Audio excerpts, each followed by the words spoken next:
Olá pessoal, estamos de volta com mais um episódio do Open Mind Talks. Hoje eu vou conversar aqui com o Felipe Sampaio.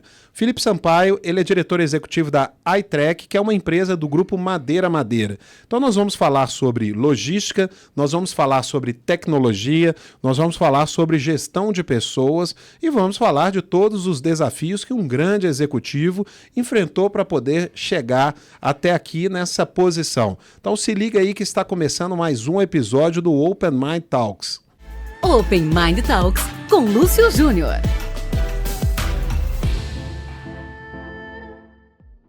Então, pessoal, estamos aí mais uma vez aqui diretamente de São Bernardo do Campo para poder trocar ideias e histórias inteligentes. A gente quer inspirar você, a gente quer trazer aqui grandes nomes do mercado para você entender quem são os membros do Open Mind, o que essas pessoas estão fazendo atualmente, quais são os desafios deles, as dores e, acima de tudo, por onde que eles caminharam para poder chegar até aqui. Então é um orgulho para mim apresentar esse podcast, um podcast que em 2024, dezembro de 2024, fomos eleitos aqui o melhor podcast do Brasil, em uma premiação lá na ESPM, na Escola Superior de Propaganda e Marketing, com o apoio do UOL. Tá aqui o troféu que nós ganhamos, é um orgulho para mim, porque isso realmente a gente meio que desbravou, a gente cortou mato aí. Hoje falar em podcast é algo muito comum, mas a gente já está com quase 100 episódios do Open Mind. O Open Mind Talks, ele existe desde 2021, Parece pouco tempo, mas para podcast é muito tempo. E eu comecei essa jornada, não sei se vocês sabem, em 2015, com um programa de rádio. Não existia podcast nessa época, em 2015. E naquela época eu tinha um programa assim de entrevistas em uma rádio, a Exclusiva FM de São Paulo, e também posteriormente em Belo Horizonte, na Gerais FM. Então foram 3 anos aí de aprendizado para poder chegar até aqui e agora ser premiado como o melhor podcast do Brasil. Mas tudo isso é fruto de vocês, da audiência de vocês, do interesse de vocês e do engajamento de vocês. Porque a gente receber uma premiação dentro de uma renomada instituição como essa e ainda concorrendo com 2.000 podcasts, é algo realmente muito importante para todos nós. Mas se você está chegando aí pela primeira vez e quer saber, quem que é esse cara, quem que é o tal do Open Mind, eu quero contar uma história para vocês, então eu vou fazer essa história ser contada em forma de vídeo. Eu vou rodar aqui um institucional do Open Mind para você saber quem é essa turma aí. Roda aí, pessoal.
Bom, acho que já deu para você entender aí que estamos falando aqui de pessoas de altíssimo nível, networking de altíssimo nível. E olha quem está aqui na minha frente, Felipe Sampaio, diretor executivo aí da ITREC, meu conterrâneo de Belo Horizonte. Então, Felipe, prazer te receber aqui em São Bernardo. Feliz de bater esse papo com você. Grande satisfação estar aqui, né, participando de mais um evento aí, Open Mind, mais um encontro nosso, né, mais do que um evento. E é uma grande satisfação ser parte desse grupo, né, de líderes, de executivos que compõem essa rede. Bom, eu sou Felipe Sampaio, né, eu sou diretor executivo aí da ITREC Brasil, que é uma empresa do Grupo Madeira Madeira, foi o primeiro M&A da Madeira Madeira, né?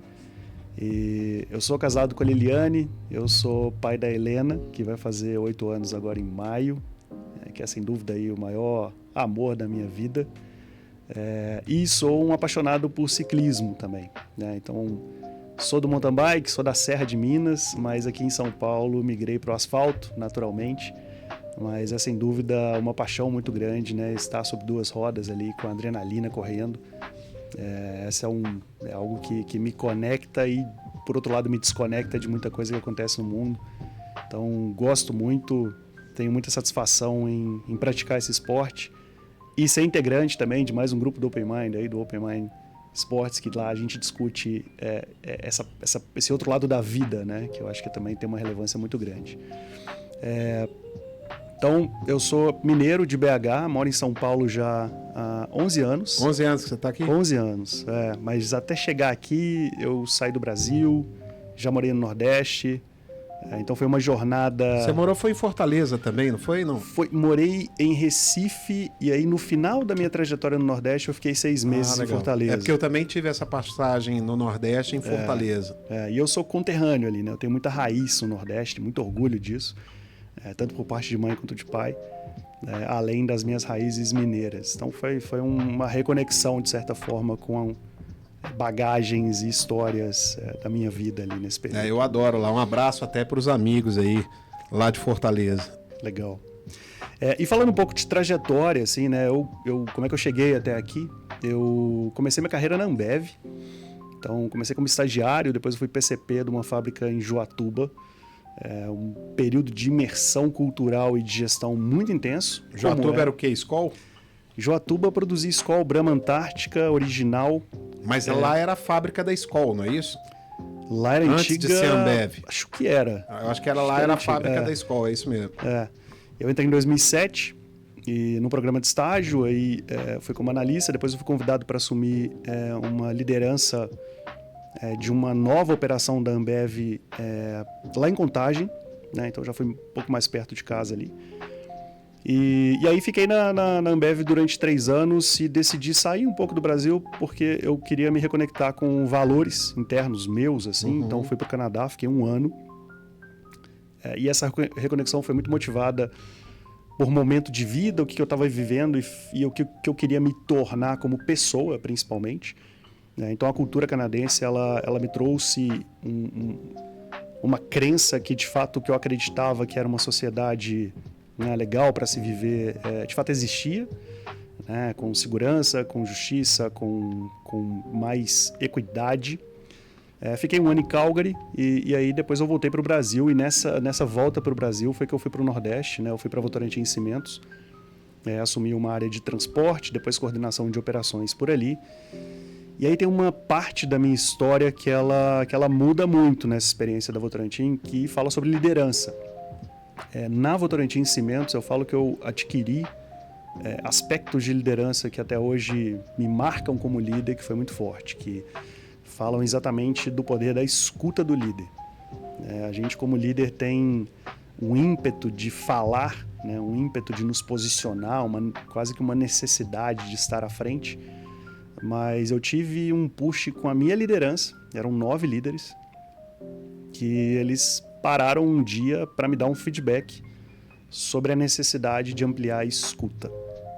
Então, acho que o que me marcou nisso, além da coragem dessa liderança, né, e do cuidado, de certa forma, né, de olhar para mim como uma pessoa que, de fato, eles enxergavam como alguém que somava valor para eles e Mas como que esse valor chega de uma forma que, de fato, seja mais leve, né? Mudou o meu aspecto de liderança. Então, a partir daí, eu passei a ser um líder, de fato, que primariamente escuta. Né? E eu acho que essa é uma diferença muito grande para todos os líderes hoje. É falar menos, ou talvez falar por último, né? E ter esse cuidado e essa empatia de escutar primeiro, né? E foi através dos meus líderes que eu aprendi isso, ali no Nordeste, em 2012. E aí de lá eu vim para São Paulo, para o corporativo. Lá você estava na Votorantim? Votorantim Cimentos. Ainda pela Votorantim Cimentos, eu recebi um convite para vir para São Paulo, assumi o SNLP da Votorantim, então passei a olhar todas as fábricas, né, todo o plano de produção tático e estratégico Brasil. Fiquei nessa cadeira por 1 ano, e aí recebi um convite para ir para a Latam, que não tem absolutamente nada a ver com cerveja, nada a ver com cimento. Peraí para eu não me perder. Então foi Ambev, cimento e depois companhia aérea. Aviação, exatamente. Interessante, hein? Muito. E eu lembro quando eu cheguei, assim, o meu desafio era liderar o projeto de sinergia das operações logísticas do grupo no mundo, né, da LAN e da TAM. Operações logísticas internas, então basicamente o meu cliente principal lá era a área de manutenção e operações. O grande objetivo era manter avião voando, né? E eu liderei esse projeto, foram mais de 13 países que eu tive que... língua, eu falo que idioma, assim, né? Eu já morei na Argentina, então eu tinha o espanhol, eu tinha o inglês, mas esse é o menor dos desafios num projeto que você trabalha multiculturas. O principal desafio é você falar a língua, né, e entender aquela cultura. E o que está por trás da fala daquela pessoa, do posicionamento daquela pessoa. E cultura influencia muito esse aspecto no momento que você precisa renegociar todo um bloco de operações que era individual desses países e passou a ser centralizado. De novo, a escuta fazendo a diferença. Então, assim, o que foi o grande diferencial, assim, né? Foi a escuta.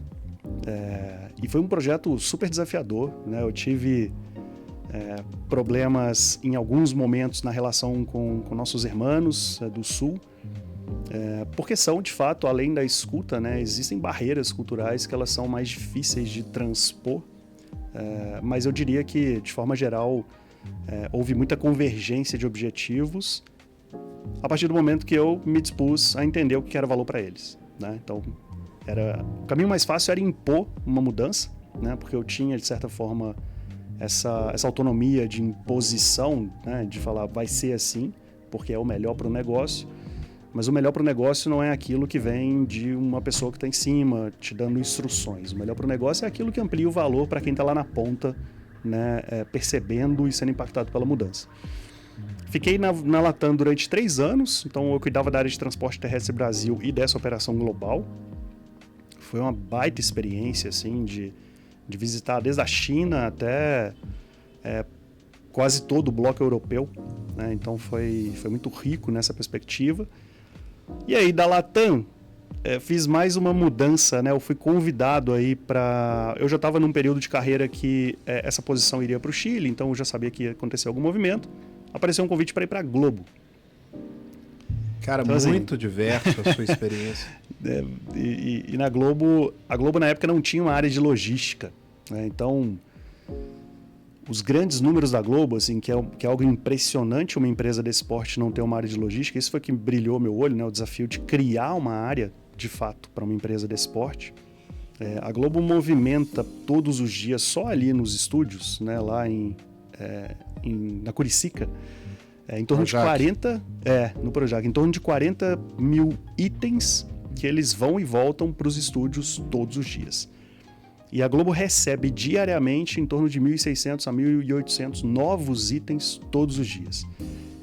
Esse contexto, isso para 9 estúdios, né, na época, e a gente tinha 86 pontos de armazenagem lá dentro. Só que não existia controle, não existia uma área para olhar isso. Então, o desafio, além, né, de toda a complexidade logística em si, que era fragmentada dentro de outras áreas, e que foi o mais, que eu diria, o mais particular da Globo, foi um período muito, assim, foi espetacular trabalhar na Globo, é você trabalhar com criação. Então imagina, né? Você vem da indústria, você trabalha com aviação, que é engenharia ali muito raiz, né? E aí você cai num ambiente que pessoas que criam estão trabalhando o entendimento do que você gera de valor para elas. Então, foi desafiador num âmbito de... A escuta não era só necessária, né? Eu tinha que me posicionar frente a esse público, num trabalho de convencer, né? Um público que é altamente qualificado, com um QI altíssimo, assim, intelectualmente são pessoas excepcionais, referências no Brasil e fora, de que fazia sentido eu trabalhar o que era para eles um material que era deles de outra forma, que era melhor para o negócio.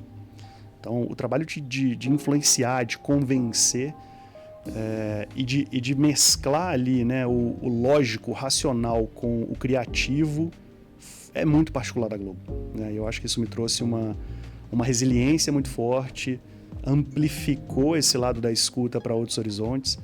Agora, tiveram muitos conflitos, né? É claro que figurinistas de novela que querem entregar roupa no final para ator e você fala, não, traz aqui, porque esse é da Globo. A gente tem casos que parecem cômicos, assim, mas de posse, né? Então, foi um momento de transição da Globo para que esse público que vai na rua, que compra, que cria, que entende que aquilo é dele, né? É um sentimento muito forte, assim, de pertencimento, mas você tem que colocar eles num contexto que não, isso é coletivo, né? Isso aqui não é um criativo seu, isso é um coletivo Globo. E você sabe que a gente teve a experiência de ver isso tudo de perto, que você está falando, que você construiu. Uhum. Nós tivemos já 2 vezes na Globo, em uma visita técnica. A última foi no final do ano passado. E você contando isso, me vem à cabeça exatamente essa experiência que a gente teve, de olhar lá onde ficam os figurinos e ver que ali é tudo muito organizado, inclusive com ambientes digitais, deles saberem exatamente aonde que está aquele adereço, por exemplo, de época dos anos 1890. Aí depois vem para 1900, 1910, e nos corredores saber exatamente onde que está aquele item lá dentro. Perfeito. Os QR Codes que tem lá para você. Tudo isso a gente teve a oportunidade de ver. Então a Globo foi muito rico e me trouxe muita flexibilidade também de gestão de mudança. Né? Então, se para ele é valor entender que aquilo é dele durante a novela, por que não ser dele? Então, era basicamente assim, ok, é seu. Né? Não tem porquê eu, frente ao meu cliente, debater aspectos que não trazem valor para o processo. Então, foi um período que abriu a minha cabeça em termos de flexibilidade. Eu fiquei na Globo por 6 anos, né, tocando não só logística, mas eu trabalhava toda a parte de gestão de figuração, veículos de cena, manutenção e locação de tudo que se grava na Globo fora dos estúdios. Também era o meu time que ia lá, encontrava, produzia. Então era um... Quanto tempo? Foram 6 anos. 6 anos. Era um escopo de serviços de produção. Basicamente tudo que você vê em cena, exceto o elenco, tava embaixo do guarda-chuva da posição. Então foi espetacular, assim, trabalhar com diversos públicos. Né, Até que ano que você ficou lá? Eu fiquei até 2023. Agora, recente. E aí em 23, em termos de pipeline de carreira, o que tinha para mim era no Rio. E eu já tinha conhecido a minha esposa, Liliane. Ela é de São Paulo. Na verdade, eu fiquei na ponte aérea durante esses 6 anos. E aí eu já era um objetivo pessoal voltar. E nesse momento de vida, eu acho que em alguns momentos de vida a gente se depara com essas decisões que o nosso lado pessoal ele pesa mais do que talvez a nossa ambição de carreira, de crescer. E eu não queria mais, nesse momento eu não coloquei mais a minha profissão à frente da minha vida pessoal. Então eu voltei para São Paulo, eu fiz um acordo com a Globo. E nessa volta para São Paulo, deu match com a Madeira, que está sendo uma experiência muito intensa, né? Varejo, de fato, é algo que eu queria trabalhar, o B2C, como que o meu cliente final, o meu consumidor percebe o meu serviço logístico. Então, é completamente diferente de tudo que eu tinha feito até aqui na minha carreira. E eu entrei na Madeira para cuidar das operações, então eu fiquei à frente das operações durante 6 meses e aí eu recebi o convite para assumir a iTrack. que é uma empresa de tecnologia do grupo. E aí é outra reviravolta, porque, né, o que é isso? Né? O que é uma empresa de tecnologia? O que são produtos de tecnologia? Eu sempre fui o adquirente, né? Beleza, me traz essa tecnologia para resolver esse problema. Me traz essa tecnologia para a gente dar esse salto de melhoria de eficiência. E, de repente, eu sou o cara que está do outro lado da mesa, falando, poxa, me fala o seu problema para entender o que eu te entrego de valor como tecnologia. Muda completamente. Né? Ô Felipe, e como que essa junção de experiências, né? Você teve a experiência da indústria, né? do cimento, você teve experiência na indústria de bebidas, você teve experiência no entretenimento, na aviação. Como que essa união de experiências colaboram para o seu desafio atual na Madeira Madeira? Perfeito. E como colaboram? Porque hoje, quando eu sento, eu diria que a elasticidade, né? O tamanho, a flexibilidade que eu tenho para entender problemas diversos atrelados à logística em cadeias e segmentos e tipos de indústria diversos, isso me trazem talvez uma facilidade de diálogo com diferentes players do mercado, que eu considero isso um grande aspecto que tem me ajudado nessa trajetória na posição. Né? Por exemplo, a gente tem clientes na iTrack de indústria química, indústria médica, indústria automobilística, a máquina agrícola, a varejo, e dialogar com esses diferentes públicos que têm diferentes problemas, porque o problema logístico, né, muita gente pode entender que logística é algo meio que padrão. Eu recebo algo, eu produzo, eu levo para um centro de distribuição, eu entrego para o meu consumidor final ou para a lojinha que vai entregar para ele. Não é. Cadeias logísticas têm complexidades e problemas diferentes. E o fato de eu ter passado por cadeias logísticas diversas, né, com uma diversificação muito grande, me traz uma amplitude para discutir problemas ou para adaptar a minha mentalidade para discutir problemas com esses diferentes players, com diferentes segmentos, com diferentes clientes. Então, quando eu estou sentando na mesa para falar, né, para dialogar com uma indústria química, problemas que ele tem com a distribuição dele, para mim está sendo desafiador, mas ao mesmo tempo rico trocar com ele, porque eu já estudei produtos de granel, né, que são produtos de alto volume, que dialogam, que falam, que têm problemas muito similares ao que ele está enfrentando hoje. Isso serve para tudo? Obviamente não, porque é um processo de aprendizado também. Então é uma cadeira que me desafia a aprender também. Então eu tive reunião com o segmento da área médica recentemente, e é uma área que é muito regulada. A aviação é muito regulada, só que a regulação de aviação e a aviação de área médica é completamente diferente. Então eu tive que estudar para sentar com ele, para dialogar, porque os problemas que ele tem são problemas que fugiam ali da minha base de conhecimento. E isso, para mim, enriquece a minha base de conhecimento para continuar dando amplitude, né, para essas conversas, para essa geração de relacionamento que eu vou criando aos poucos com esses meus futuros clientes, né, e os atuais também.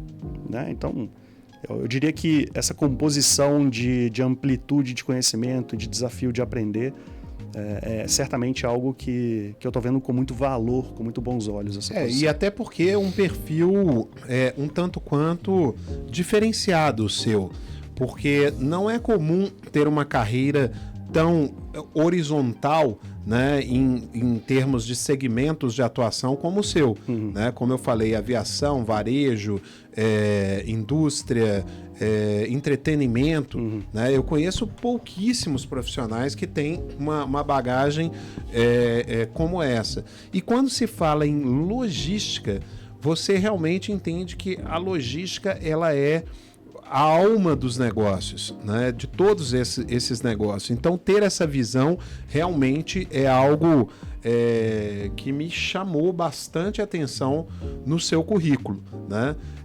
Mas aí, só para também saber, porque quem está ouvindo aqui o programa deve estar se perguntando, mas como que rolou isso para esse cara, né? Como que esse cara transitou em tantas indústrias assim? Como que surgiram essas oportunidades? Boa, excelente pergunta. Eu acredito muito que tem que haver um mix de ambição né? Você tem que ter um mix de ambição, com planejamento, com pitadas de boas oportunidades que aparecem, né? E você tem que estar sempre preparado para essas oportunidades que aparecem. O meu retorno, né? Ambev foi início de carreira, né? Então era aquela coisa de faculdade, de disparar currículo mesmo e buscar. Mas eu era focado na área de logística. Então eu sempre quis a área de logística. Mas antes de chegar no estágio da área de logística, eu passei pela área financeira, né, na antiga Acesita. Então eu trabalhava com mesa de operações, né, a parte de fluxo de caixa e seguros. Então foi assim que eu comecei o meu estágio. Foi o meu primeiro estágio.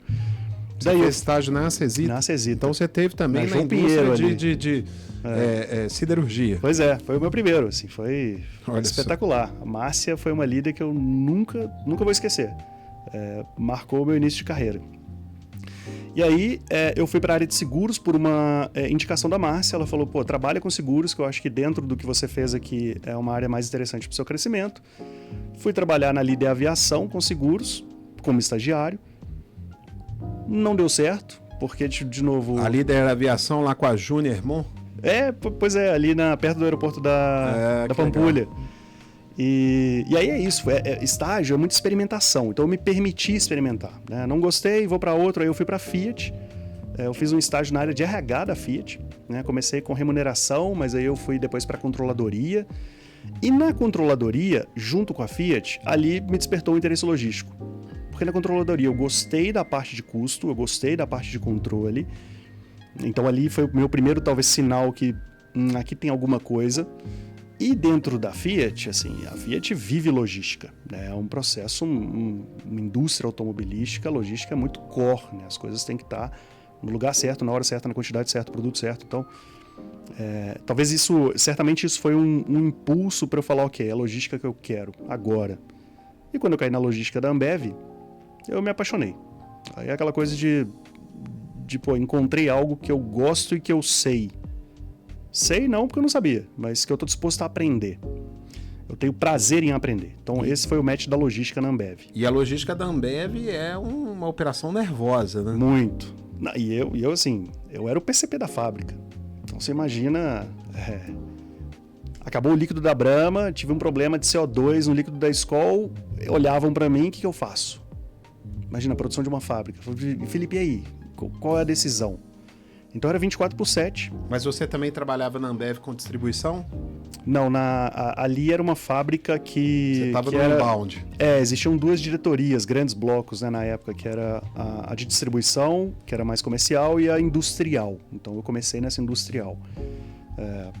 Então eu trabalhava 24/7. Meu telefone, eu tinha um celular que não parava nunca, porque qualquer dúvida que tinha, era eu que tinha que decidir o que fazia. Então foi uma responsabilidade muito grande que eu tive, assim. Agora, para frente, como é que foram essas trocas, né? Da Votorantim Cimentos para a Latam, que eu acho que foi uma grande mudança, foi um processo seletivo que durou 2 semanas. Então, eu não estava buscando nada no mercado na época.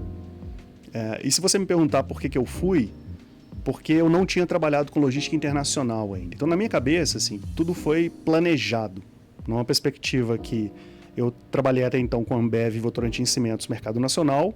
Como que eu amplio o meu conhecimento logístico? Aí veio a oportunidade da Latam, pronto, eu fui para a logística global. Aí eu fechei um escopo maior de conhecimento dentro da logística. Da Globo, um ex-diretor meu da Latam, ele foi para a Globo e ele me convidou para criar uma área de logística. Esse foi um movimento que me estimulou, porque dentro, de novo, né, sempre planejando composição do meu perfil profissional. Esse foi o meu cuidado ao longo da minha carreira, não foi algo que me puxaram e eu fui. Qual foi o sentido da Globo? Na Latam, eu cheguei e já tinha uma estratégia da logística internacional feita. Então, eu implantei isso. Na Globo não tinha estratégia. Então, era uma janela de criar uma estratégia logística. E isso, para mim, era algo novo. Então, a criação da estratégia e a implantação da estratégia foi minha na Globo. Então, de novo, qual que é a diferença? A diferença é que você tem que criar uma estratégia e dialogar com 8, 9 players decisórios dentro da Globo para convencer essas pessoas que aquilo que você está colocando ali para eles é o melhor caminho para a Globo em si. Isso é um desafio completamente diferente do que receber e executar. Então, ali também foi um complemento de falar, ok, esse novo layer profissional eu vou ter nessa experiência da Globo. E da Globo para Madeira, por que a Madeira, né? Muito mais do que São Paulo, que foi uma decisão de fato pessoal sair da Globo, né? Foi uma decisão minha, Felipe. Mas a Madeira é porque eu não tinha trabalhado com B2C e nem com varejo.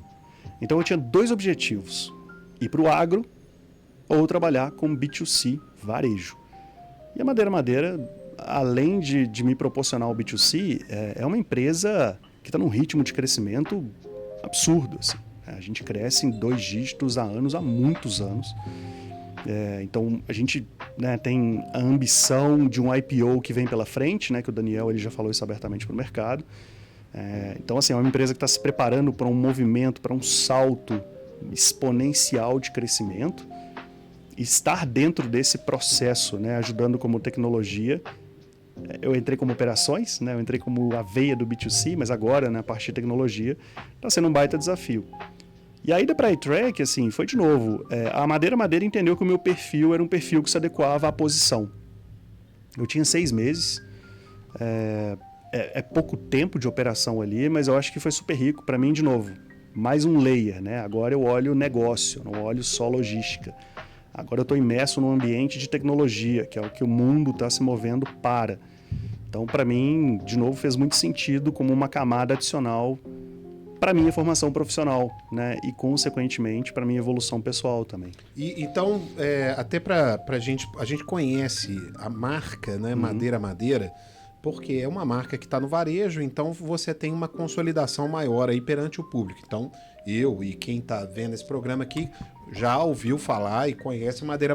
Mas conta um pouco da história da Madeira, para a gente saber de onde surgiu essa empresa, como surgiu, né? Madeira tem uma história curiosa. Assim, e até o nome, né? Eu queria entender por que tem um nome de Madeira. Exatamente. A Madeira foi fundada, a gente vai fazer 16 anos esse ano. Então, ela foi fundada pelo Daniel e o Marcelo Scandian e Robson Privado, né? São os 3 sócios fundadores, os 3 ainda são muito presentes no negócio. O Daniel é o nosso CEO. E são pessoas, assim, admiráveis, né? A história de cada um deles vale a pena depois conhecer mais a fundo. Tem muito conteúdo na Endeavor sobre eles, que é muito inspirador, né? A história dos 3. Mas como é que começou a Madeira, né? O pai do Daniel e do Marcelo, ele tinha uma fábrica de pisos laminados lá no Maranhão, né? O Daniel, inclusive, corria, ele é do automobilismo ali, em algum momento da vida dele ele foi, mas ele segue ali a paixão pelo kart até hoje. Mas ele tinha uma fábrica lá no Maranhão e ele veio para Curitiba, montou uma nova fábrica de pisos para exportação. E quando a fábrica estava com a primeira produção ali pronta para ser exportada, veio aquela crise do dólar muito forte, que foi, se eu não me engano, em 2003, por aí, e inviabilizou o negócio. Inviabilizou. Do dia para a noite, o que era um negócio super promissor, acabou, simplesmente. Só que eles ficaram com todo aquele ativo ali, né? Todo aquele conteúdo, máquinas. E o Daniel e o Marcelo, eles começaram a vender as máquinas meio que por catálogo, né? Anunciando e tal, os equipamentos da fábrica. E em algum momento, isso foi dando certo, eles falaram, pô, vamos começar a vender o piso em si, né? A gente... vamos vender o que tem aqui. Né? E começaram a falar com alguns fornecedores também para ampliar esse comércio que eles começaram a girar ali por telefone no início. E daí que veio o nome Madeira, que é curioso, porque as pessoas que ligavam para perguntar sobre o piso que eles estavam vendendo, que era anunciado, né, de forma muito por telefone, por site, enfim, elas perguntavam se aquilo era madeira mesmo. Mas esse piso é madeira mesmo? Era a conversa. A conversa era telefone. Porque o valor devia ser madeira, né? Exatamente, era meio que né? Que legal. Aquela coisa de, pô, será? Porque, né, devia ser muito atrativo e tal. E eles falavam, não, é madeira mesmo. E de tanto ouvir a pergunta... A pergunta e a resposta é engraçada. É madeira? Sim, é madeira. Então, assim, imagina isso na cabeça deles o dia inteiro ali. Eles falaram, pô, vamos botar o nome de madeira e veio daí o Madeira. Então, o que a gente vende, de fato, é madeira mesmo. E o que eles vendiam também era madeira. Então, isso me lembra um caos, né, de mineiro. Que você é de Belo Horizonte, eu também, né? Diz que as pessoas chegam de fora em Belo Horizonte e perguntam pro mineiro, né? Vocês falam uai toda hora, o que é uai? Aí o mineiro responde, uai é uai. Uai é uai. Tá igual o caso da madeira. É madeira? É madeira. Daí vem nosso nome. Legal. Mas dentro da madeira tem a iTrack. Sim. Você começou na operação da madeira e agora como diretor executivo responsável por toda a operação da iTrack. Explica aí o que é a iTrack, como que surge, eu fiquei curioso, né? Como que surge uma empresa de tecnologia, não é o braço de tecnologia, como que surge uma empresa de tecnologia numa empresa de madeira, né? Que cuida de móveis e etc. E que é uma empresa de tecnologia também, né? A Madeira. Nós somos uma plataforma que conecta a indústria moveleira no Brasil, que é uma potência, né? E que a gente conhece pouco, aos consumidores finais, né? Então a Madeira faz esse caminho, né? Da indústria até o consumidor final. A iTrack, em algum momento, a operação da Madeira ela começou a crescer tanto que ela decidiu fazer um spin-off da operação logística, porque estava se tornando de fato complexa essa vertical logística dentro do business. E ela criou a Booklog, que é uma transportadora. O nosso modelo é um modelo dropshipping, que é um modelo que a gente não tem estoque, então o estoque é do fornecedor. Mais uma vez, a gente conecta o estoque da indústria ao consumidor final. Esse é o nosso modelo de negócio. A gente certamente é o maior case de dropshipping do Brasil. E isso traz para a gente uma condição de ser low cost, mesmo sendo varejo. Isso é um diferencial absurdo, assim, competitivo que a gente traz. Então, essa complexidade logística, ela fez o spin-off, criou a Booklog, e o que ela viu? Falta tecnologia aqui. Eu não consigo escalar a minha operação logística só abrindo um CD. Mas a Booklog é uma empresa que foi criada para atender só a madeira? Só madeira. O que a gente chama de 1P, né? Que é tudo que ela é responsável pela logística. Não é só, né? Eu acho que eu usei a expressão errada, que a madeira tem bastante grande, coisa, mas exclusivamente a madeira. É tudo que a gente chama de 1P. Então, 1P é aquele produto que a gente é responsável não só pela comercialização na plataforma ou pelos canais que a gente tem, mas também pela logística até o cliente final. Então, isso é Booklog. E a Booklog começou a crescer, ela viu que não tinha tecnologia, ela foi no mercado buscar tecnologia logística, ela encontrou a iTrack, né? E em 2020 ela começou as conversas, em 2021 ela fez o M&A e trouxe a iTrack para ser a tecnologia logística central da Madeira, né? Da Booklog, né? Mas do grupo em si. E aí a gente tinha dois sistemas, o TMS. Então, né, por ser uma transportadora, a gente precisava de um TMS, mas os TMS que a gente encontrava no mercado e ainda encontra, eles não se adequam ao nosso modelo. Explica para os leigos aí o que é o TMS. Pois é, TMS é um sistema de gestão de transporte, né? Então, de forma genérica, assim, eu tenho dentro de negócios... Tracking Management System, não é isso? Transportation Management System. Então eu tenho a perna do CD, que eu tenho o WMS, que é o Warehouse Management System, e eu tenho o TMS, que é da porta para fora, da doca para fora, a gestão da minha cadeia de transporte. Warehouse, que é o armazenamento. Exato. E aí, como a gente não tem estoque, a gente não tem o WMS, que é comum no varejo, né? Você vai no CD... Não tem o warehouse. Você vai no CD do Carrefour, da Via Varejo, você encontra milhares de itens do Mercado Livre. Eles têm que ter um sistema para gerir aquilo, porque aquilo é estoque deles. A gente não tem estoque, a gente transita, e nós somos dropshipping, então o nosso material ele fica no nosso piso por 2 dias, 1 dia no máximo. Ele tem que girar ali, né?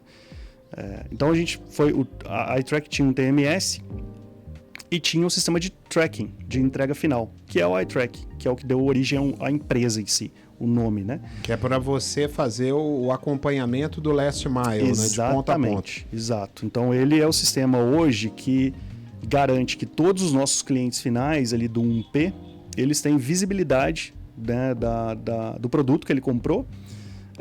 E é o sistema que, por outro lado, garante para Madeira que esse produto de fato foi entregue.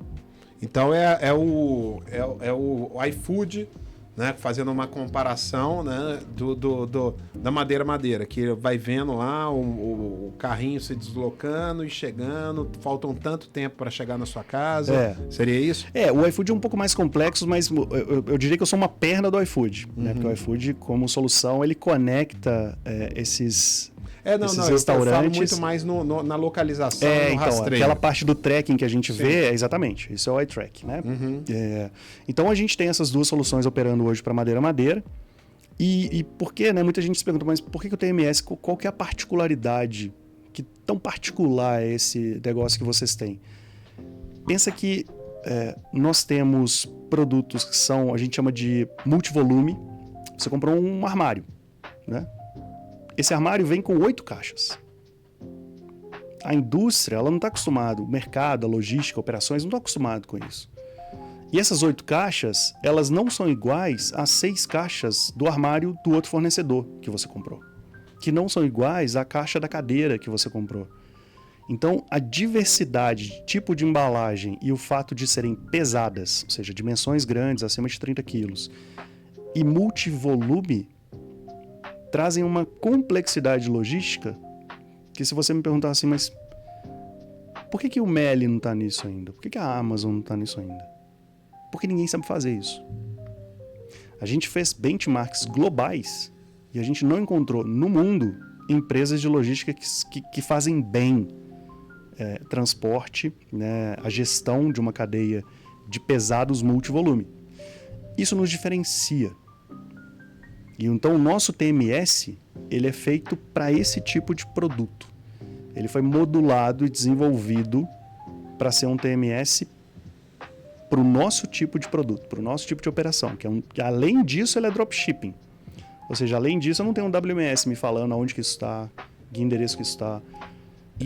E a Madeira, o iTrack comercializa isso também para outras empresas? Sim, a gente hoje, além disso, então, esses são os 2 produtos que a Madeira utiliza, né? E a gente tem um roteirizador acoplado a isso também, que utiliza. Mas a iTrack, quando foi adquirida, ela já tinha muitos clientes fora, né? A gente tem clientes que são, inclusive, empresas líderes globais de segmento, de indústria química, de indústria médica, de indústria automobilística, de máquina agrícola, de segmentos que não têm nenhuma relação com a madeira, mas que utilizam também os nossos produtos com outros aspectos, né? Com outros objetivos, resolvendo outros problemas das suas cadeias logísticas. O que isso gera para a gente em termos de diferenciação? Gera conhecimento, massa de conhecimento. Então hoje a iTrack é uma empresa que ela gira em cima de 2 pilares, né? Ela gira em cima de um pilar de transição de conhecimento. Então tudo que eu aprendo na madeira, eu transformo isso em melhores soluções para o mercado. Tudo que eu aprendo com o mercado, eu transformo isso em melhores soluções para madeira. Claro que respeitando-se tudo, né, LGPD, enfim, tudo cláusulas de confidencialidade que a gente tem com os nossos clientes. Mas o conhecimento de processo, o conhecimento de melhor aplicação da tecnologia, o conhecimento da melhor feature para eu ter, para alcançar o melhor resultado, isso eu divido. Isso eu transito entre essas 2 pontas. E o outro é recurso. Porque o meu crescimento para o mercado, ele me impulsiona a ser uma unidade de negócio dentro do grupo, com cada vez mais autonomia, para que o que eu proponho de mudanças para o grupo também tenha um certo grau de autonomia, porque eu tenho uma capacidade mais elástica do que a área de tecnologia da madeira. Eu tenho uma fábrica de software que opera comigo, eu tenho um parceiro de RPA que trabalha comigo, eu tenho um parceiro de tecnologia, né, que trabalha junto comigo também. O meu roteirizador, por exemplo, ele é um roteirizador de tecnologia Google/MapLink, né, que são parceiros, são empresas super bem conhecidas no mercado. Então eu trabalho perspectivas de negócio que trazem mais flexibilidade para eu gerar valor para madeira e para o mercado. Então é assim que a gente equilibra essa relação de geração de valor nas 2 pontas, né? Legal. E você hoje tem um time que você trabalha lá tanto na parte operacional quanto na parte comercial, né, dentro da iTrack. Qual o tamanho desse time hoje que você lidera? A gente está com 38 pessoas. Augusto. A maior parte disso são pessoas da frente de tecnologia, de fato, e da parte de operações, que a gente chama, né, da nossa torre de controle. que é inteligência, basicamente inteligência de dados ali e controle operacional para os nossos clientes. Então, além disso, eu tenho agências, eu trabalho muito com serviço, né? Então, eu falo muito que nesse mundo a gente não precisa ser o melhor em tudo, né? Então, o que existe de melhor no mercado que eu posso trazer e formar parcerias, né, para ser melhor numa perspectiva do meu negócio? Eu não tenho que ser melhor que todo mundo, eu tenho que ser melhor do que eu tenho hoje para os meus clientes e para os meus futuros clientes. Um exemplo prático disso, que veio aqui do OpenMind, foi a Moves. Moves é uma empresa de RPA excepcional, né? Então, o Ari fez um trabalho muito grande com a gente. Grande Ari Sandoval. Ari é um cara incrível, assim. Mas a Moves, ela é a nossa parceira de RPA. O que isso quer dizer na prática, né? Que hoje, as minhas operações de torre de controle, que antes eram manuais, né, execução de tarefas repetitivas em multi-clientes, pessoas alocadas em clientes muito com um nível de relacionamento que já não era saudável numa perspectiva de melhoria de processo. Veio a Moves daqui do OpenMind, a gente se conectou através da rede, e eles mostraram para a gente o que eles tinham de solução, né, a aplicabilidade, a facilidade de transformar tudo isso em ganhar produtividade.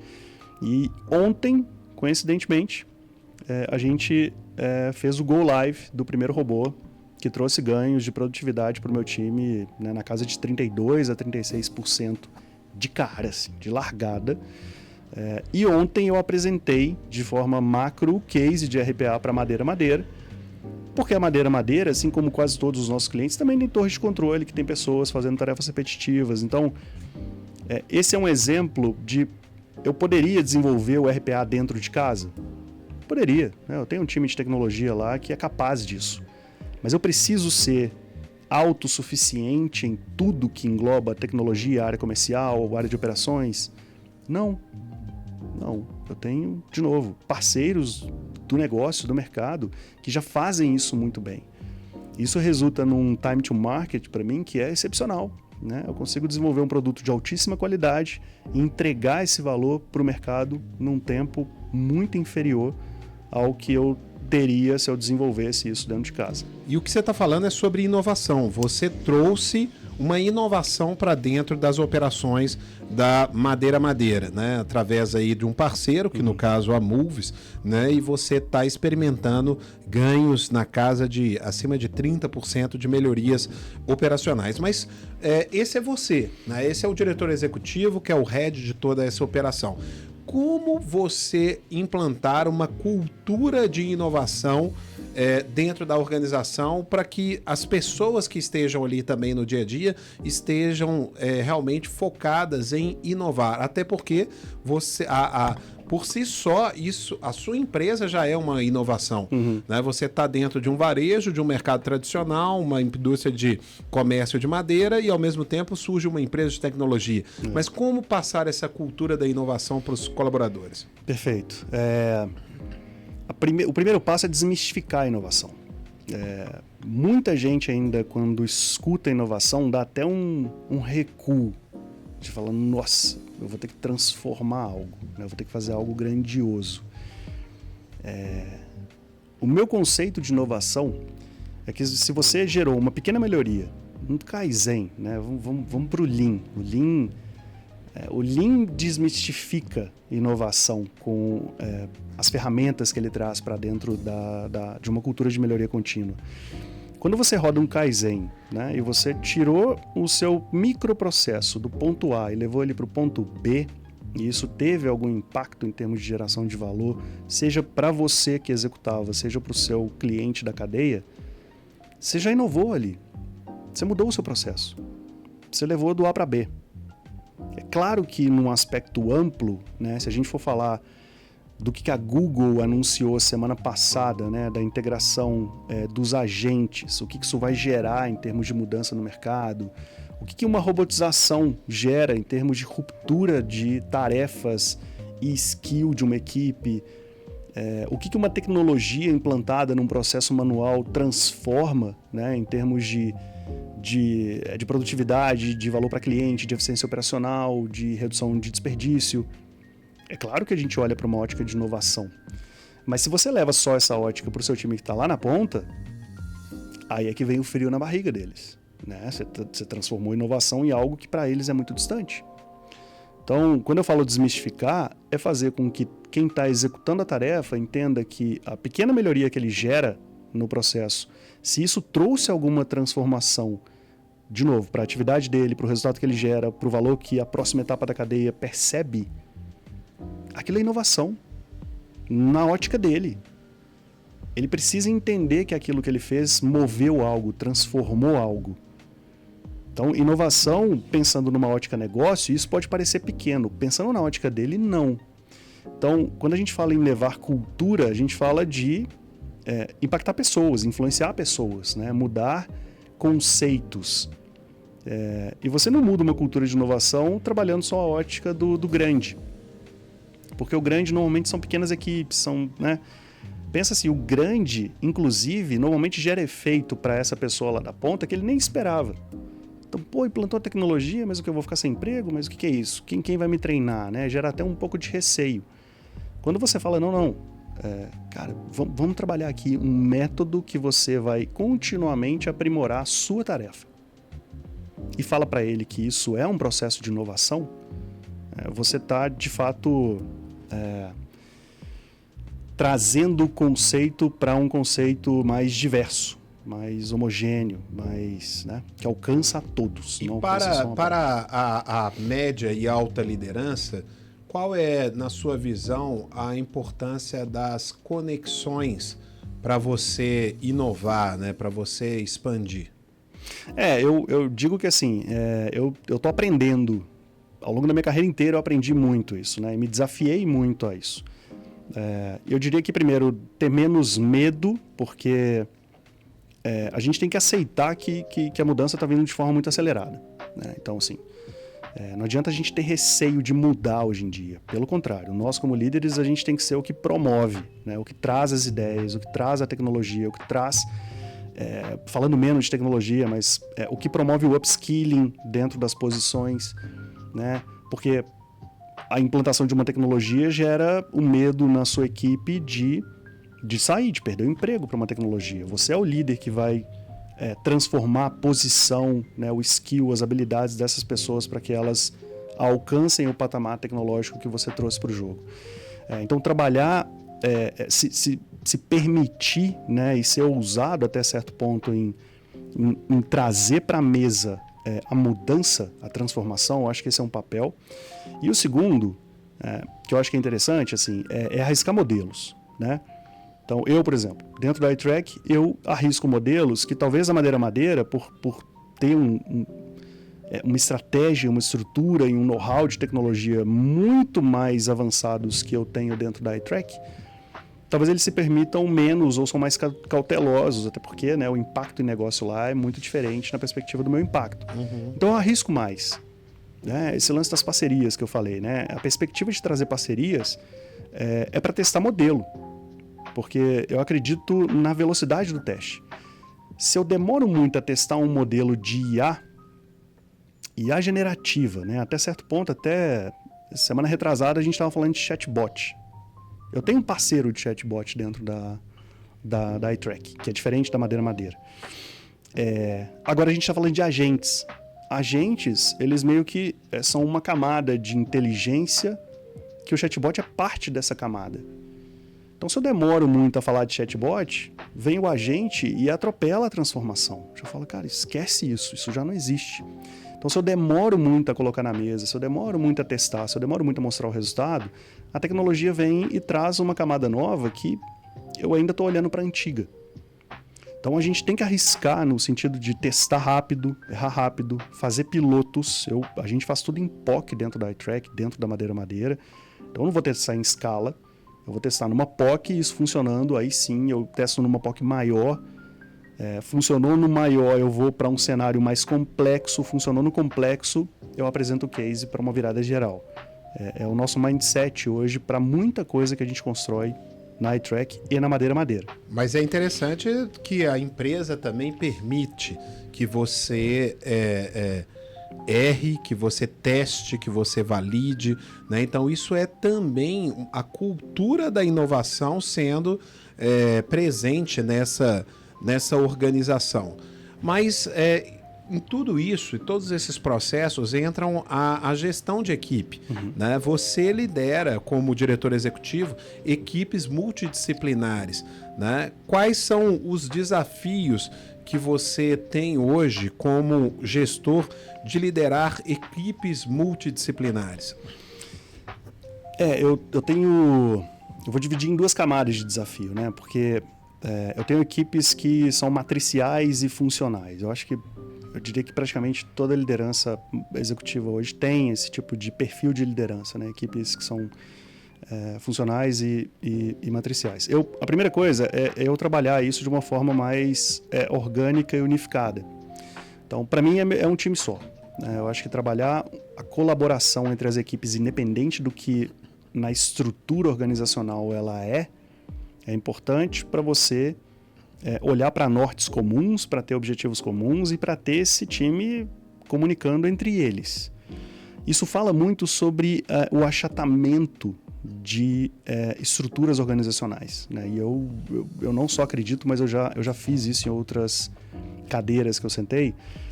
E qual que é o grande benefício de achatar? Né? Achatar não é tirar líder. Achatar é entender que o líder que está abaixo de mim, ele tem a mesma flexibilidade, autonomia e espaço de diálogo com o time do que eu tenho. A minha relação com o meu time, ela não pode ser limitada porque eu tenho um líder abaixo de mim, de forma nenhuma. É claro que as responsabilidades atreladas a esse time são diferentes, mas não a relação, não deveria ser. Isso traz mais comunicação, isso traz mais transparência, isso traz mais clareza do que a gente está falando. Então esse é um aspecto. O segundo aspecto, em termos de liderança, é você ser o ponto de segurança para esse time. Então, no mundo de hoje, tem muita mudança acontecendo que está chegando rápido no dia a dia dessas pessoas.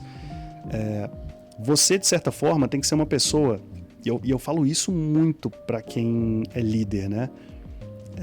Quando nós nos propusemos a ser líderes, a gente trouxe para a gente uma responsabilidade de estar aprendendo continuamente, que ela só termina, se é que termina, no dia que você deixar de ser líder.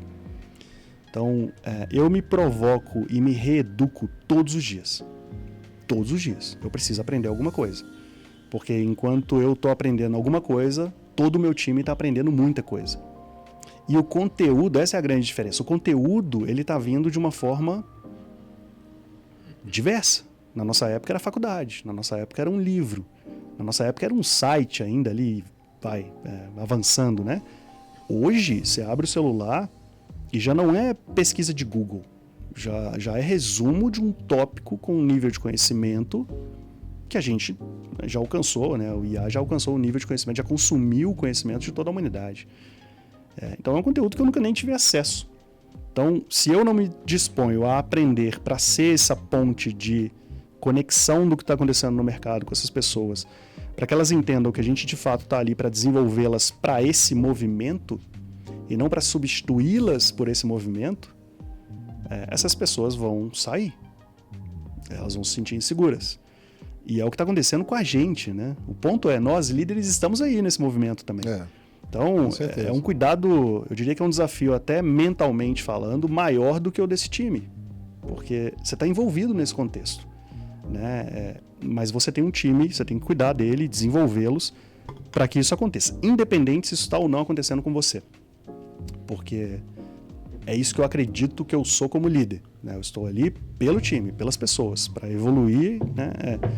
Eu tenho um papel, uma responsabilidade de desenvolvimento deles, atrelada a movimentos que estão acontecendo no mercado, que é muito grande. Obviamente, linkados a objetivos de negócio. Mas eu diria que é isso, assim, esse paralelo entre achatamento, comunicação, né? Ser assertivo no que você diz, no que você fala, versus uma bagagem de conhecimento contínua para ser esse elo de segurança, conexão e desenvolvimento. São dois fatores que...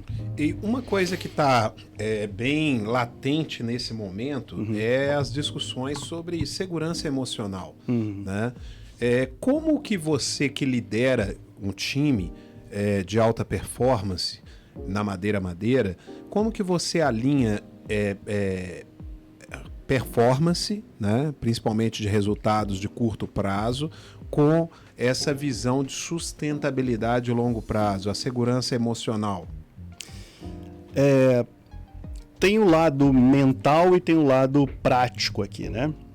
O lado mental / humano, primariamente é assim: se cuide.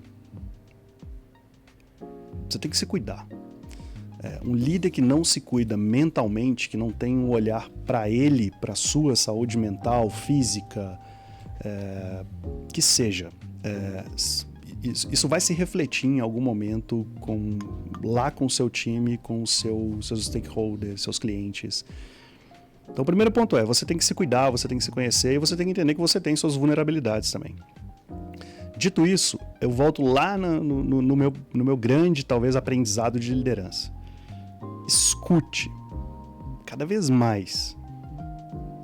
A sua escuta vai abrir uma janela de confiança desse time com você. E a gente sabe o tanto que é difícil se abrir, né? Eu faço minhas terapias e tenho evoluído muito nessa perspectiva de falar mais do que eu sou, né? Do que eu sinto, das minhas fragilidades e evoluir a partir disso. Mas eu tenho uma pessoa na outra ponta que está ali me escutando sem julgamento, né? Imagina no ambiente de trabalho, né? Muitas pessoas não têm isso em casa, não têm condição de ter um terapeuta e elas olham para o líder numa quase esperança de falar, pô, quem sabe? Então, se você é essa pessoa que escuta, você abre esse elo de confiança para quem está nesse momento de vulnerabilidade ser visto. Aqui não tem muita fórmula que vai te ensinar a fazer isso. O que eu exercito e aprendi até aqui é que a escuta, ela viabiliza esse elo. Isso não quer dizer que ele vai acontecer. Mas você gerou a possibilidade da pessoa que está numa situação muito vulnerável falar com você, né? Ser ouvida por você. E aí você consegue tomar ações em prol dessa pessoa, né? Para ela, de fato, pelo indivíduo, a partir disso. A segunda é a parte prática, né?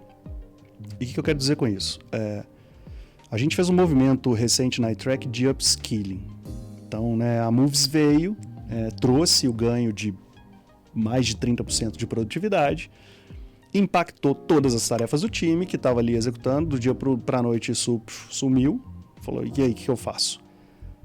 Antes disso acontecer, a gente fez um movimento, e aí é o planejamento, é a antecipação, né, a gestão da mudança, a gente fez um movimento de falar, a gente precisa transformar as habilidades desse time. Porque não existe mais no mercado um analista que fica apertando teclas. Ele não aperta tecla, ele vai ser demandado para olhar um dado e interpretar aquilo. Ele vai ser demandado para conectar de forma, né, muito proativa e, quem sabe, preditiva, pontos da cadeia que ele está vendo através dos números que vão se desconectar. Então, se você não prepara esse skill dele, nessas novas habilidades, ele some naturalmente, porque você substituiu o que ele fazia por um algoritmo. Então, o que a gente fez foi reposicionar as habilidades, né, reposicionar a função, criar a pipeline de carreira e, claro, dar sustentação com desenvolvimento. Então, tá aqui as plataformas que vocês vão aprender e os conteúdos que a gente planejou para vocês aprenderem essas novas habilidades. Porque outro erro que a gente comete, que gera instabilidade grande emocional, é falar que mudou e não dá a condição dele dar o salto. A responsabilidade de dar o salto, de ajudá-lo a dar o salto, é nossa. Tem que ser nossa. Porque no mercado ele vai fazer o quê? Ele vai sair correndo e olhar para o lado e ir para o GPT buscar conteúdo? Não. Não fui eu que fiz a mudança, não sou eu que estou gerando a transformação, não sou eu que genuinamente quero que ele dê o salto. Então que eu desenvolva. É muito comum a gente ver hoje líderes indo no mercado querendo um profissional fantástico. Mas e o quanto que eu estou investindo no meu que está ali, né? E que já confia em mim? Isso impacta muito o emocional da pessoa. Sem dúvida. Então, esses foram os dois movimentos que a gente fez, e isso são dois movimentos que eu acredito muito que fazendo é possível equilibrar, né? Mas, de novo, às vezes você vai ter pessoas que não estão nem numa esfera, nem em outra, e esse é o desafio da liderança, né? É o atento, é o olhar para como a pessoa chegou, como ela está sentada, É o olhar da produtividade, putz, está muito baixo, eu vou lá falar que ela errou ou eu vou lá entender o que está acontecendo? Né? Como é que ela está? Como é que está o dia dela? Como é que está a família dela? É a mística da liderança humanizada, mas que na prática isso tem um efeito muito positivo para todo o time. O time que enxerga o líder vendo esse olhar individual, o nível de relação e confiança que se cria com a equipe é muito diferente. Então é o que eu tenho construído com os times ao longo do tempo e tem dado certo. Vamos falar de um último ponto aqui que é importante também, falar sobre empregabilidade. Né? Eu acho que as pessoas que estão ouvindo você aqui, elas estão admirando, né, a sua trajetória profissional. Uma pessoa que transitou em vários segmentos de áreas diferentes, sempre em grandes empresas, ocupando posições estratégicas, né? Eu sei que nós temos pessoas que nesse momento estão ouvindo e estão buscando oportunidades ou querem também ter essa horizontalidade, né? Que tipo de dica você dá para as pessoas nos dias de hoje, né? Elas terem a sua empregabilidade mais alta, ampliar as possibilidades, vamos dizer assim? Perfeito. Eu vou dar 2 dicas. E uma delas eu tenho aprendido muito aqui no Open Mind. A primeira dica, e é sem dúvida que tem surtido mais efeito para mim, em termos de... eu não diria de empregabilidade, talvez, mas de uma preparação, né, do estar preparado, do estar conectado ao que de fato está acontecendo no mercado, que é relacionamento, né? Se relacione. Crie ou recrie as suas redes de relacionamento. Hoje em dia, existe carência profissional para todos os lados que você olha. Né? Todo mundo... O que eu mais escuto em roda de conversa, está faltando isso, está faltando gente, está faltando skill, não consigo encontrar tal pessoa. Dito isso, assim, a diferenciação de líder hoje, ela vem desse líder, né, que isso é o que eu acredito, obviamente, de um líder que de fato está disposto a entender que há uma mudança e entender que o papel dele é gerar valor adicional para o negócio através de tudo isso que está mudando no ambiente externo, convergindo isso, claro, com objetivos do negócio. Mas o líder que se relaciona, ele consegue, e de novo, isso é muito aprendizado daqui, ele consegue amplificar essa base de entendimento desse movimento do mercado de uma forma muito, muito rica para que ele se prepare melhor. Né? Então, através do que eu aprendo e escuto aqui dentro da rede, seja num shake hands, né, ouvindo uma pessoa que em 5 minutos falou uma dor dele e eu peguei aquela dor e falei, pô, mas é a mesma que eu tenho aqui. E aí eu vou e marco um café com ele, uma continuidade de conversa e a gente explora e aprofunda aquele problema e ele fala, mas ele não tem nada a ver com a minha indústria, mas a gente tem tudo a ver em termos de sentimento, de angústia, né? E eventualmente é o oposto disso, mas independente, você vai formando conexões que te deixam menos isolado. Porque o mundo de líder, ele é um mundo meio solitário, né? A gente fala isso nas empresas, né? É isso, assim. Às vezes o time quer almoçar sozinho porque eles vão falar de você. E tá tudo bem, né? Uma vez você, em algum momento da sua carreira, você fez isso também. Então, a conexão com outros líderes que estão passando por momentos que eventualmente são iguais aos seus, isso faz uma diferença brutal para você, primeiro, não sentir que você está num mar solto, solitário. Isso traz uma segurança, isso traz um sentimento de pertencimento, né, de participação, e te traz, por outro, né, ainda num outro aspecto de benefício do relacionamento, uma perspectiva de trabalhar os problemas, dores e oportunidades que você sente com outras pessoas que têm essas perspectivas em óticas diferentes. Então o que é problema para você, às vezes é oportunidade para ele, e essa conversa, essa relação que você abriu, te faz enxergar isso de uma forma que, tira a angústia, tira o sentimento, te abre uma janela de, calma, olha que legal. E às vezes dentro das empresas, você não consegue isso, né? Porque está todo mundo olhando para o mesmo norte, para o mesmo objetivo. E quando você abre a sua rede e tem pessoas que genuinamente querem dialogar, isso tem feito uma diferença brutal, assim, para mim, né? Em termos de desenvolvimento, do como eu me enxergo como profissional. Então, eu sou uma pessoa que tem um auto-julgamento muito forte, uma autocrítica muito forte. Então, às vezes eu exponho essa autocrítica. Em empresa é muito difícil fazer isso. Aqui na rede, não. Aqui eu me sinto muito confortável em falar sobre elementos que eventualmente eu não gosto ou não me sinto bem. E às vezes eu escuto pessoas falando, não, mas isso é muito legal.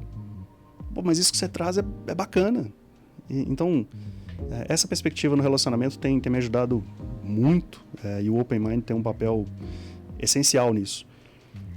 E a outra dica, assim, estude, aprenda, né? Tenha a humildade de ouvir as pessoas do seu time, esteja muito conectado aos stakeholders do seu negócio, mas não pare de aprender, né? Se você, como líder, como executivo, independente do nível que você tem, no momento que você parar de aprender, é um momento que você perdeu muito competitividade, empregabilidade, porque o volume, a massa de conhecimento e a forma como esse conhecimento tem mudado mercados, negócios, carreiras, está muito acelerada, muito assim.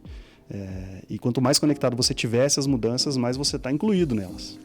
Quanto menos, essas mudanças vão te deixando de lado, e é para onde o mundo está indo. Então tem uma conversa ampla aí para fazer para frente, o que vai acontecer em termos de empregabilidade para a própria liderança no futuro, né? Muito legal e, assim, muito obrigado, né, por compartilhar isso. Hoje eu considero você um dos maiores nomes que eu tenho relacionamento da logística, da operação, né, e admiro muito a sua trajetória profissional. Parabéns pelos resultados alcançados, por toda essa... literalmente a tradução do nosso nome, essa mente aberta para poder aprender coisas novas. E realmente o que você está falando aqui, eu percebo na sua trajetória profissional que você o tempo todo aprendeu, reaprendeu, até porque você sempre pegou coisas novas e conseguiu trazer resultado com isso. Então, meus parabéns. E é isso, né? A gente está chegando ao final aqui do nosso podcast. Legal. Eu espero que você tenha gostado, tenha se sentido à vontade, que é o que a gente quer proporcionar para os nossos convidados, para que você fique o mais à vontade possível para poder trazer o seu conhecimento para esse público, né? Que está te assistindo aqui agora, que são diretores, são presidentes de empresas, né? Então, eu espero que você tenha gostado da experiência. Perfeito. Agradeço muito aí o convite, é sempre um prazer. E agradeço, acima de tudo, você aí por ter, né, não só criado, mas está ampliando muito o Open Mind. E cada passo que você dá de ampliação, a gente, sem dúvida, ganha muito com isso. Então, obrigado por ter desenvolvido não só a ideia, mas está transformando aí esse mundo de relacionamento, que é o trabalho que o Open Mind tem feito e me ajudado muito. É isso aí, pessoal. Esse foi Felipe Sampaio, diretor executivo do grupo Madeira, membro do Open Mind, que hoje trocou experiência aqui com a gente, falou sobre os desafios logísticos, falou sobre desafios de carreira e de um profissional que teve passagem aí para os mais diversos segmentos de atividade. Espero que você tenha gostado desse episódio, espero que você continue se conectando aqui conosco, porque toda semana tem conteúdo aqui no Open Mind Talks. Então a gente se vê no próximo episódio. Um grande abraço. Um abraço. Você ouviu Open Mind Talks com Lúcio Júnior.